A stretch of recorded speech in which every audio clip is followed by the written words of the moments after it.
नमस्कार। रेणुका रानी सिंह महादेव चैनल में आप सभी का हार्दिक स्वागत है। कपिलपुरी में यज्ञदत्त नामक एक ब्राह्मण रहता था। उसे एक पुत्र उत्पन्न हुआ जिसका नाम उसने गुणनिधि रखा। बालक बड़ा बुद्धिमान तथा चतुर था। 8 वर्ष की छोटी सी आयु में ही उसने बहुत सी विद्याएं सीख ली थी, परंतु वह कुमार्ग में पड़कर अपने धर्म और कर्म से भटक गया। वह जुआरी, खेल कूद में संलग्न और गाना बजाने वालों का साथी बन गया। उसने बहुत जल्दी ही अपने पिता की कमाई लुटा दी। उसकी माता उसे रोकती थी, परंतु प्रेम के कारण उसके संबंध में उसके पिता से कुछ न बताती थी। पुत्र चाहे कितना ही बुरा हो, परंतु माता कभी उसका बुरा नहीं चाहती। यज्ञदत्त जब कभी भी घर आकर अपनी पत्नी से गुणनिधि के बारे में पूछता कि इस समय गुणनिधि कहाँ है, तो वह सदा झूठ बोल देती थी और कह देती थी कि घर से बाहर गया हुआ है, या तो वह कहीं स्नान आदि कर रहा होगा या देव मंदिर में बैठकर भगवान का पूजन कर रहा होगा। और असली भेद न जानते हुए उसने गृह सूत्र के अनुसार गुणनिधि का विवाह भी कर दिया। विवाह हो जाने के पश्चात यज्ञदत्त की पत्नी सदा पुत्र को समझाती कि तुम्हारे पिता बड़े धर्मात्मा हैं, जब उनको तुम्हारे बारे में मालूम होगा तो इसके लिए तुम्हें और मुझे दोनों को दंड देंगे। तुम्हारा कुल बड़ा पवित्र है, फिर तुम यह बुरे कार्य क्यों करते हो? मेरे बच्चे, तुम्हारा कल्याण इस बुरे कर्मों को छोड़ देने में ही है। परंतु गुणनिधि पर माँ के समझाने का कुछ भी प्रभाव न पड़ता।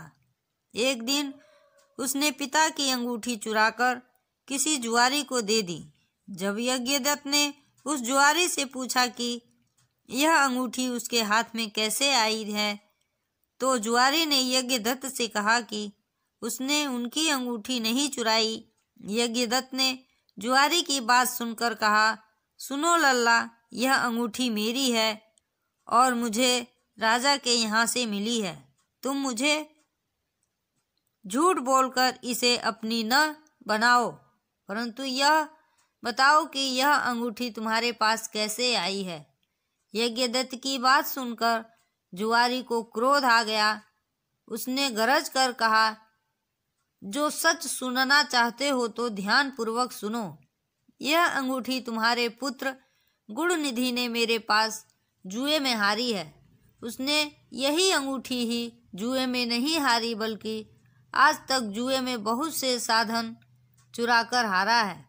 आप जितने ही सज्जन साधु धर्मात्मा हैं, आपका पुत्र उतना ही बड़ा बदमाश है। आप इतने बड़े विद्वान होते हुए भी आज तक अपने पुत्र की करतूतों को नहीं जान सके। जुआरी की बात सुनकर यज्ञदत्त का मारे लज्जा के बुरा हाल हो गया। वह मारे लज्जा के मुंह ढांपे हुए तथा सिर झुकाकर हुए अपने घर पहुंचा और घर आने के साथ ही अपनी पत्नी से पूछा कि गुणनिधि कहाँ है और वह अंगूठी कहाँ है जो कि उस दिन तुम उबटता करते हुए हाथ से ले ली थी।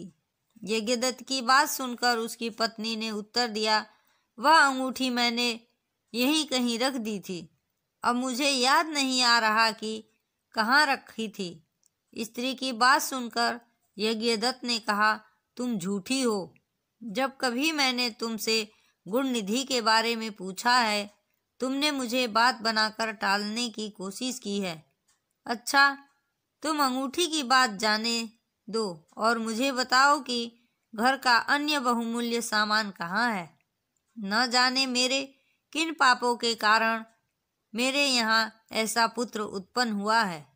फिर जब उसने घर का दूसरा कीमती सामान देखा तो मालूम हुआ कि सभी बहुमूल्य वस्तुएं गायब थी।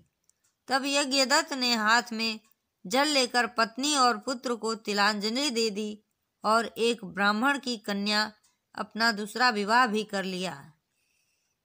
जब गुणनिधि को मालूम हुआ कि उसके पिता पर सारा भेद खुल गया है और उसे और उसकी माँ को तिलांजलि दे दी है, तो उसको बड़ा दुख हुआ। वह अपनी करनी पर पछताने लगा। वह भूखा प्यासा एक शिव मंदिर के पास आकर बैठ गया। उस दिन शिवरात्रि का व्रत था। लोगों ने शिव का पूजन किया, फिर तरह तरह के पकवान तथा खाद्य सामग्री ऊपर चढ़ाई। जब लोग भगवान का पूजन आदि करके मंदिर में ही सो गए तो गुणनिधि ने मंदिर के भीतर प्रवेश किया और खाने पीने का सामान उठाकर बाहर की ओर भागा, मगर चलते चलते उसके पैर एक सोते हुए शिव भक्त से टकरा गया। फिर क्या था, उस भक्त ने चोर चोर का शब्द सुनकर सभी लोग जाग उठे और दौड़ते हुए गुणनिधि का पीछा किया। बहुत से नागरिक भी उन भक्तों के साथ मिल गए। अंत में उन लोगों ने दौड़ते हुए गुणनिधि को पकड़ लिया और सबने मिलकर उसको ऐसा मारा कि वह मर गया। उसके मारने के साथ ही यमदूतों ने आकर उसे घेर लिया और निर्दयतापूर्वक उसे मारने लगे। उधर भगवान सदाशिव ने अपने गणों से कहा, गुणनिधि बड़ा पापी, दुराचारी और कुकर्मी है। फिर भी उसने शिवरात्रि का व्रत रखकर जागरण किया, हमारे पूजन को देखा है, हमारे दर्शन किए हैं। दीपक से लिंग के शरीर पर गिरती हुई छाया को इसने निवारण किया है। रात्रि में अपना वस्त्र फाड़कर उसमें बत्ती डाली है। प्रसंगवश इसने हमारे गुणों का श्रवण किया है तथा ऐसे ही और धर्म कार्य किए हैं। अतः वह हमारे लोक को आएगा। उसके पश्चात वह कलिंग देश का राजा होगा। तुम लोग वहां जा आकर गुणनिधि को यमदूतों के बंधन से मुक्त करो, क्योंकि हमने उसे अपना लिया है। अतएव भगवान श्री सदाशिव की आज्ञा पाकर विमान पर बैठकर शूलधारी उसके पार्षद भी घटना स्थल पर आ पहुँचे और बोले, यमराज के गणों, तुम अब इस परम धर्मात्मा ब्राह्मण को छोड़ दो, क्योंकि अब इसमें कोई पाप शेष नहीं रहा। यमदूतों ने भगवान श्री सदाशिव पार्षदों से कहा, यूँ तो आपकी आज्ञा हमारे लिए सिर माथे पर है, मगर यह तो दुष्ट महापापी कुकर्मी मांस तथा मदिरा का प्रयोग करने वाला, पर स्त्री तथा वैश्यागामी, माता पिता की आज्ञा न मानने वाला, चोर तथा ज्वारी है। हम लोग इसीलिए इसको ले जा रहे हैं। यमदूतों की बात सुनकर शिव के पार्षद ने कहा, तुम मूर्ख हो, यह ब्राह्मण पापी नहीं है। इसका सबसे बड़ा धर्म तो यह है कि इसने पुराना कपड़ा जलाकर शिवालय में प्रकाश किया, रात्रि भर जागरण किया। स्थिर चित्त से शिवालय के द्वार पर बैठकर इसने भगवान श्री सदाशिव के पूजन को देखा और हरि कीर्तन को सुना।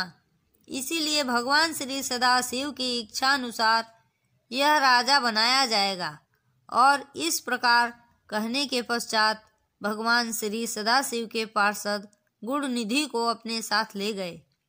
यमदूतों से मुक्ति पाकर गुणनिधि भगवान श्री सदाशिव के पार्षद के साथ विमान पर चढ़कर शिवलोक को गया। यमदूतों ने जाकर सारा वृतांत यमराज से कहा, जिसे सुनकर यमराज ने कहा, जो व्यक्ति भस्म रमाए हुए हो, रुद्राक्ष की माला धारण किए हो, शिवलिंग का पूजन करता हो, श्री सदाशिव के गुणों का गान करता हो, छल से ही सही उसके पास बिल्कुल न जाओ। यमराज ने भगवान श्री सदाशिव को प्रणाम करके कहा, आप इस अनजाने दोष को क्षमा कर दें। इसी के साथ मैं अपनी वाणी को विराम देती हूँ। जय हिंद, जय भारत।